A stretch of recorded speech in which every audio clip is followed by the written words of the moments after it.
myself a little bit further. It made me work a little bit harder. I live by this thing called the harder you work, the harder it is to surrender.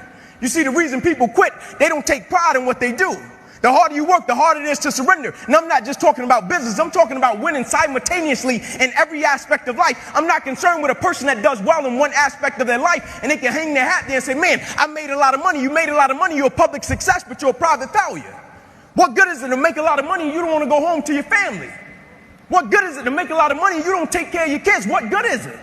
You're a public success, but you're a private failure. And so how can we win simultaneously and take pride in everything that we do? And one night, my mother couldn't pick me up, and she called Coach Trey. She said, Coach, I can't make it tonight. Can you please take Inky home? And so he put me and about 8 guys in the back of his pickup truck, and he said, Inky, I'm going to drop you off last. And so when he got to my house, I got out on the sidewalk, and I'm standing in front of 125 Warren Street, and I looked back at Coach Trey. And I said, why are you doing this? Because where I came from, people didn't just help you. It was, I pat you on your back, you got to pat me on my back. You remember I did that for you, you got to do this for me.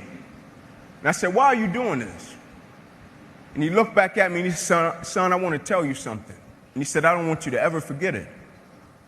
He said, son, the more you make sure that somebody else's life is okay, God will always make sure that your life is okay.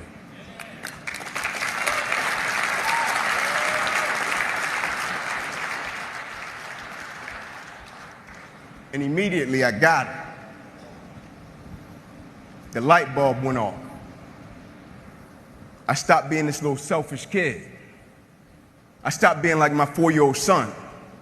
And for the first time in my life, I stopped thinking everything was just about Inky Johnson. And I realized my existence on this earth is a lot bigger than me. I realized my lineage and my family, when I step outside of my door in the morning, what I represent is a lot bigger than me. And so the thing I had to understand, every day I woke up and everything that I was a part of, I first had to understand I was representing a lot more than myself. I first had to start living by 2 words, honor and legacy. And what I mean by honor and legacy, you honor the ones that paved the way for you.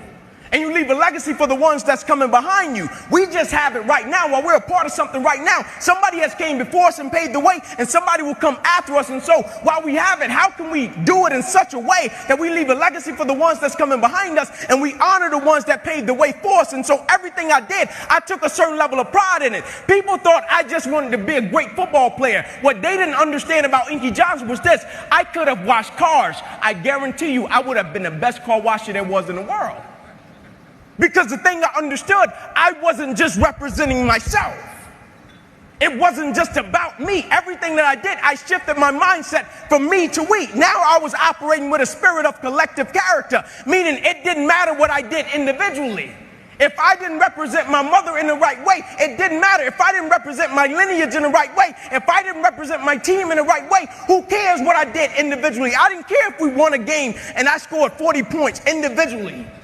Who cared? I shifted from me to we. And so everything I started to do, I was thinking about my family, I was thinking about my community, and I was thinking about my friends in a different way. And I will never forget, I got to high school, and nobody in my family had ever been to college. They all dropped out, ended up in prison. My high school, the name of it was Crim High School in Atlanta. They used to call it Crime High. They used to shoot teachers. And my first day, I walked through the metal detector, and a cop was standing on the other end of the metal detector. And he said, what is your plan, little man? I said, my plan is to go Division I. He said, no, you'll probably go to cell block D1. I said, no, you got the wrong guy. He said, I heard that before. Your uncles came through and said the same thing. I said, no, I'm telling you, you got the wrong guy. You know the first person I went to see when I got my scholarship papers?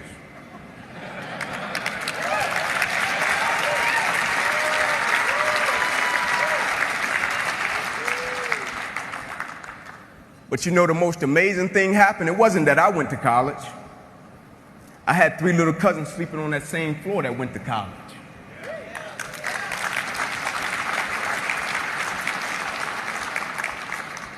I saw friends in my community come off the corner from selling drugs and go to college. I saw friends in my community come out of gangs and go to college. All because I shifted my mindset and it wasn't about me. I broke generational curses in my community because it wasn't just about me. I didn't care so much about me going to college. I wanted the ones coming behind me to get it. And I'll never forget, I went on an airplane, and my first time riding an airplane, I was a senior going to a football game, and I went in the restroom on the airplane, and as I was washing my hands, there was a sign on the wall. And I'll never forget it. My first time on the airplane, I'm washing my hands, there was a sign on the wall. And as I was walking out of the restroom, the sign said, as common courtesy to the person that's coming behind you, can you wipe the sink out and leave it better than you found it?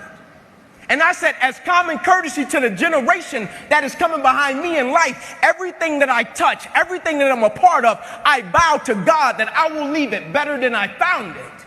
And so now it wasn't even about me.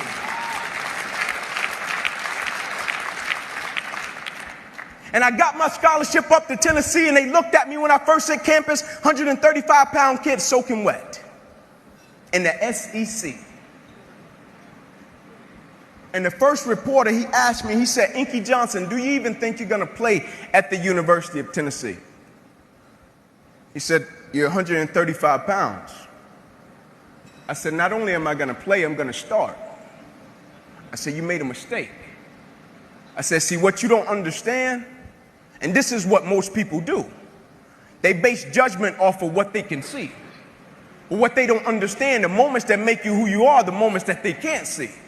You see, anybody can be on their best behavior when somebody is standing over their shoulder, watching them, seeing if they're going to do what they're supposed to do. But what that reporter didn't see, you see, he could see I came from Crim High School. He could see I was 135 pounds. He could see I was 5'9". He could see all of the stats. He could see all of that. But what he never saw was when I was in the park with my mother when I was 7 years old. She was sitting at Buick Regal at 10:30 at night. What he didn't see was every Saturday morning at 5:30, I was up running 2 miles to a fire station and 2 miles back home. What he didn't see was every time I slept on that floor with roaches and rats with my cousins, I got up every morning, went to school, and never made one excuse. What he didn't see was on Christmas Eve when a guy came through me and my cousin's window, he stuck a 9mm and a 45 in both our face and took all of our Christmas gifts, and we had to stand on the curb, and our mother told us, y'all just be grateful. He didn't see that. And those were the moments that made me who I am. And so now his opinion didn't matter. His opinion would never become my reality. And my freshman year, I played special teams. Sophomore season came, broke the starting lineup.